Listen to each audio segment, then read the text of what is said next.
భగీరథ్ కేసులో మరో ఇద్దరు మైనర్లు. బండి భగీరథ్ పోక్సో కేసులో రోజుకో కొత్త కోణం వెలుగు చూస్తోంది. ఈ కేసులో బాధితులు ఇంకా ఎంతమంది ఉన్నారు? వారు కూడా మైనర్లేనా లేక మేజర్లా? అయితే వారెందుకు బయటికి రావడం లేదు? మీడియా ముందుకు రాకుండా వాళ్లను అడ్డుకుంటున్నదెవరు? ఇప్పుడు ఇదే తీవ్ర చర్చకు దారితీసింది. బాధితురాలి తరపు న్యాయవాది పప్పు నాగేశ్వరరావు కోర్టులో సంచలన వ్యాఖ్యలు చేశారు. భగీరథ్ చేతిలో దారుణంగా మోసపోయిన బాధితులు మరికొందరున్నారని బాంబు పేల్చారు. ఇద్దరు బాధితులు త్వరలోనే బయటకొస్తారని, వారు కూడా భగీరథ్కు వ్యతిరేకంగా సాక్ష్యం చెబుతారని ఆశాభావం వ్యక్తం చేశారు. అయితే రక్షణ కారణాల దృష్ట్యా బాధితుల పేర్లను మాత్రం ఆయన ప్రస్తుతానికి బయటపెట్టలేదు. గతంలోనే భగీరథ్ అరాచకాలతో ఇద్దరు యువతులు అభాసు పాలైనట్లు తెలుస్తోంది. ఆ ఇద్దరు ఎవరనేది బాధిత బాలికకు, లాయర్ నాగేశ్వరరావుకు మాత్రమే తెలుసు. ఈ విషయం బయటికి పొక్కడంతో ఆ బాధితులు ఎట్టి పరిస్థితుల్లోనూ నోరు విప్పకుండా, బయటకు రాకుండా బండి భగీరథ్ తరపు అదృశ్య శక్తులు అడ్డుకుంటున్నట్లు తెలిసింది.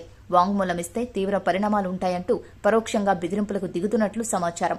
ఒకవేళ ఆ ఇద్దరు కూడా మైనర్లే అయితే భగీరథ్ భారీ మూల్యం చెల్లించుకోక తప్పదు. వారి నుంచి కూడా సాక్ష్యాలు సేకరిస్తే బండి భగీరథ్ పోక్సో కేసు మరింత బలంగా మారనుంది. భగీరథ్ ఓ మైనర్ను మోసగించిన వ్యవహారం బయటికి రావడంతో అతని తండ్రి వైపు అభిమానులు, రాజకీయ నేతలు, భగీరథ్ అనుచరులు అత్యంత దారుణంగా పోక్సో బాధితురాలి ఫోటోలు, వీడియోలు, వివరాలను లీక్ చేసి తీవ్రమైన వ్యక్తిత్వ హననానికి పాల్పడ్డారు. ఈ స్థాయిలో దుష్ప్రచారం చేయడం సమాజంలో అవమానాల పాలు చేస్తారనే భయంతోనే మిగతా ఇద్దరు మైనర్ల ఫ్యామిలీలు కూడా ప్రస్తుతం వెనకడుగు వేస్తున్నట్లు సమాచారం.